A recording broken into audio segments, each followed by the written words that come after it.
My wife cheated with her ex and plotted to steal my $1 million company, but when the judge revealed everything was in my mother's name, she and her lover lost everything and got not a single dollar. I'm 35 years old. I built a tech consulting company from scratch over a decade. And what happened a few months ago with my ex-wife basically taught me that you never really know someone until there's money involved.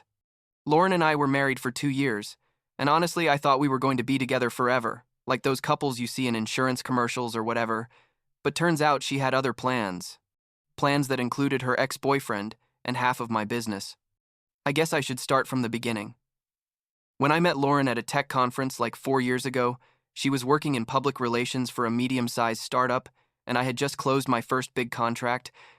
I felt like the world was mine, and she was exactly the type of person who fit into that vision of success I had in my head. Lauren was smart, funny, knew how to move in business circles, and seemed genuinely interested in what I did, which was refreshing because most people I met back then only wanted to talk about their own projects or sell me something. We dated for 2 years before getting married, and everything seemed perfect. I mean, we had our fights like any normal couple, but nothing that made me think something was wrong. When we got married, she decided to quit her PR job because, according to her, she wanted to focus on supporting me and maybe start her own business eventually. And I thought it was a good idea. Honestly, I didn't mind supporting both of us because money was coming in well, and I wanted her to be happy. My mom, Virginia, told me something at that time that I didn't fully understand until much later. She said, "William, make sure you protect what you've built. People change when there's money involved." And I thought she was being paranoid or overly protective, but turns out my mom knew exactly what she was talking about. The thing is that, since before getting married, I had taken certain precautions with my company, not because I specifically distrusted Lauren, but because my mom had had a horrible experience when my dad left her, and she was left with nothing because everything was in his name. My mom is a very smart woman. She worked in finance her whole life. And when she saw that my business was starting to grow, she suggested that we structure everything in a way that would legally protect me. Basically, what we did was put the company in her name, with a legal agreement where I was the operating director and she was the owner on paper. But I had total control over operations, and she was just like a legal protection.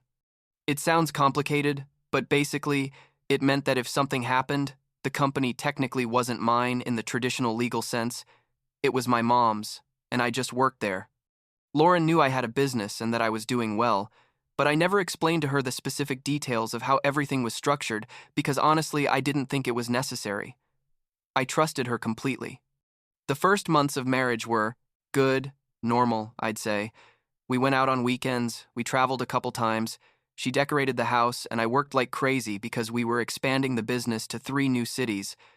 But after like 6 months, I started to notice that Lauren was different, more distant.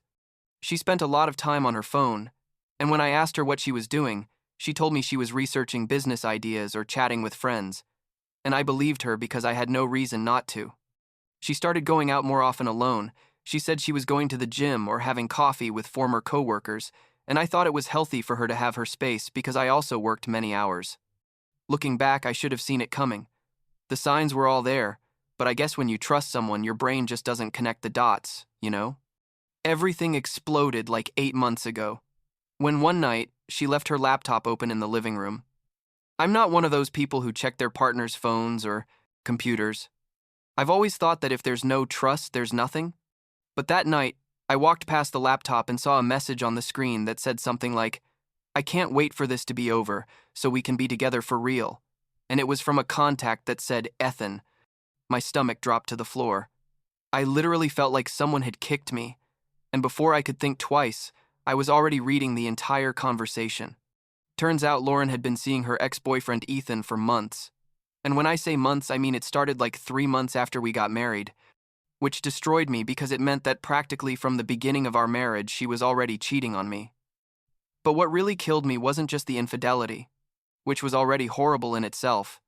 But when I kept reading, I found that Lauren and Ethan had been planning this whole scheme to divorce me and keep half of my company. There were messages where Lauren told Ethan that she had researched divorce laws in our state and that after 2 years of marriage, she could claim a significant portion of my assets, including the business. Ethan, who apparently had no job and did nothing productive with his life, was super excited about the idea of Lauren getting money from me, so they could start a life together. There were messages where they literally calculated how much my company could be valued at and how much would go to her, like it was a school project or something, completely dehumanized and cold.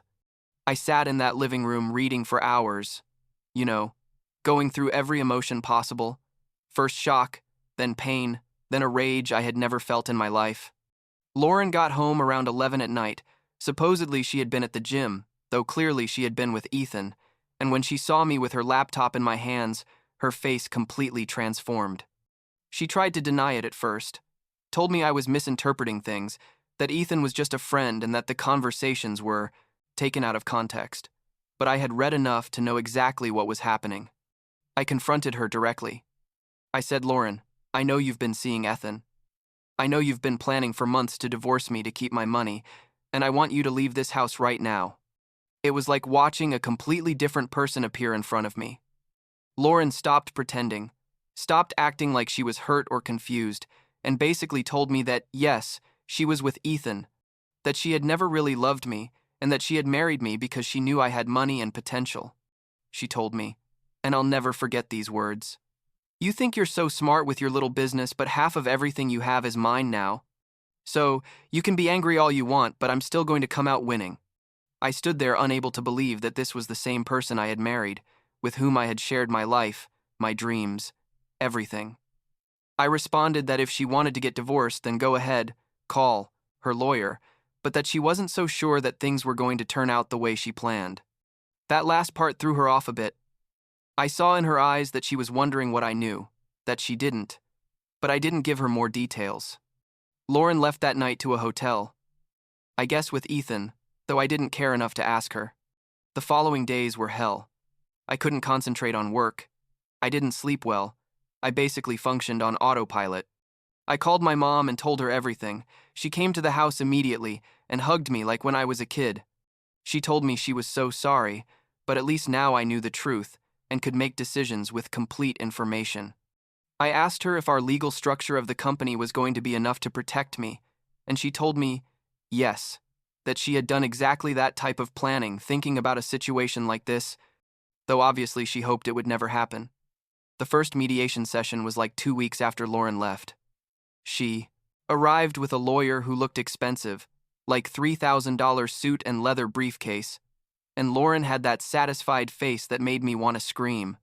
The lawyer started with his prepared speech about how Lauren had sacrificed her career to support my business, how she had contributed emotionally to the company's success, basically painting her as this devoted wife who deserved half of everything. I stayed quiet, letting him talk. And my lawyer was also calm because we knew what was coming. When he finished his speech, my lawyer simply put some documents on the table and said that before moving forward, there was something Lauren's lawyer should review about the ownership structure of my company. I'll never forget the expression on Lauren's lawyer's face when he started reading the documents. It was like watching him deflate in real time. He went from this confident and aggressive posture to confusion, and then to something that looked like frustration. He explained to Lauren, in a low voice, that the company wasn't in my name, that technically I wasn't the owner, but a high-level employee, and that the legal owner was my mother, Virginia. Lauren looked at me with a rage. I could feel physically across the table. She yelled at me that I was a liar, that I had hidden information from her, that this wasn't going to work. My lawyer very calmly explained that all the documentation was completely legal, that it had been structured that way since before we met, and that there was nothing fraudulent or hidden in the way it was configured. It was simply a legitimate business decision that had been made years ago. The mediation basically ended there because there was nothing more to discuss regarding the company. Lauren's lawyer asked for a recess to review his options, and Lauren left there furious, but I felt for the first time in weeks like I could breathe. My mom was right. The protection we had put in place back then had worked exactly as it should. But Lauren, it wasn't going to give up so easily. Turns out she had a plan B that I hadn't anticipated. She started a full campaign on social media, and with our mutual friends, painting me as this abusive monster who had manipulated and deceived her. She said I had hidden money so I wouldn't have to give her what was hers, that I had isolated her from her family and friends, basically every lie she could make up to make me look bad. Some friends who I thought knew me started avoiding me.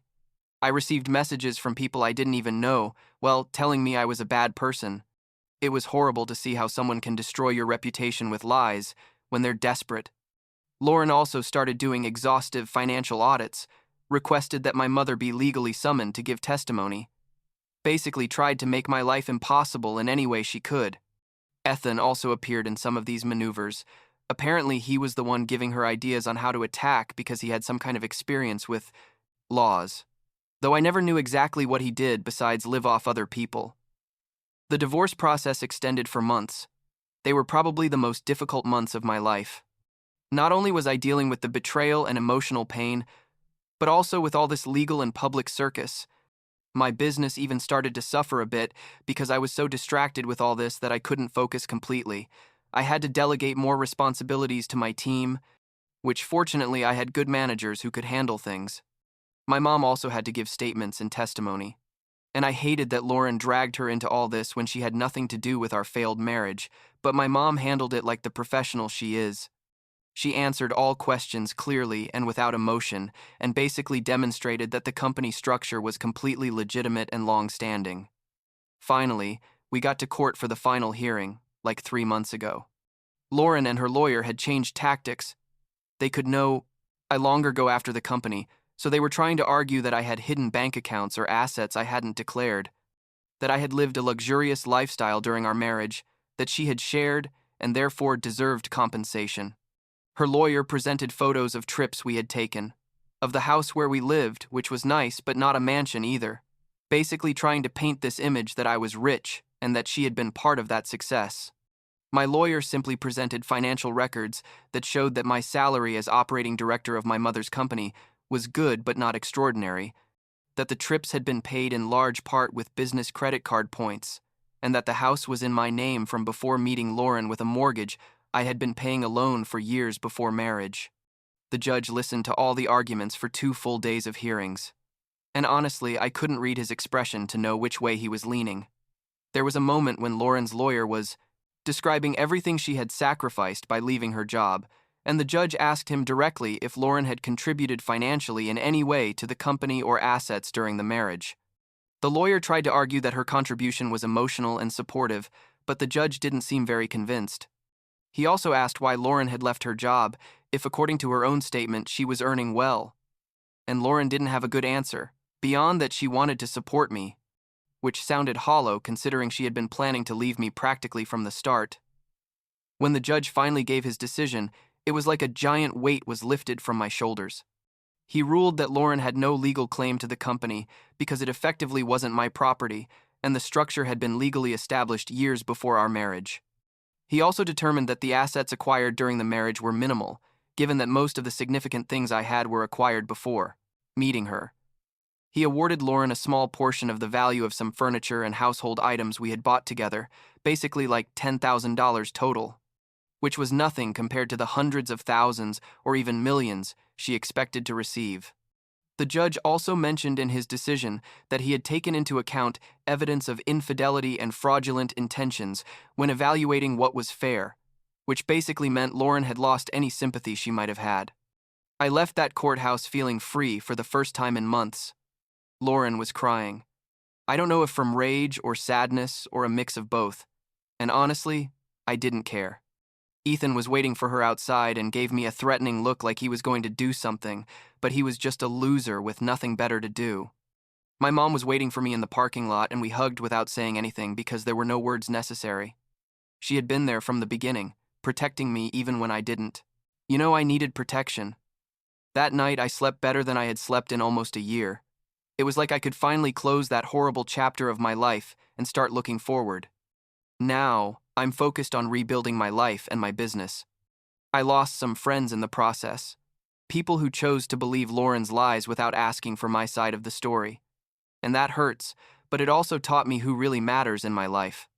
My company is better than ever. Ironically, all this drama gave me clarity about what I want to do with my career, and I've been expanding into new markets with a lot of energy. I'm also in therapy because honestly, all this affected me more than I want to admit, and I'm working on trusting people again, which is difficult after someone betrays you so completely. My mom tells me not to let Lauren make me bitter, that not all people are like her. And I know she's right, but it's still a process. The last time I heard anything about Lauren was like a month ago when a friend told me that she and Ethan are no longer together. Apparently, he got tired of her when he realized there wasn't going to be any money involved. I didn't feel satisfaction hearing that. Honestly, I just felt sadness for the time I wasted and for how it all ended. Sometimes I wonder if she really planned everything from the beginning or if at some point there was something real between us, but I guess I'll never know the answer, and maybe that's better. What I do know is that I'm never going to let my guard down that way again. I learned that protecting what you've built isn't distrust, but intelligence, and that the decisions you make when things are going well can save you when everything goes to hell.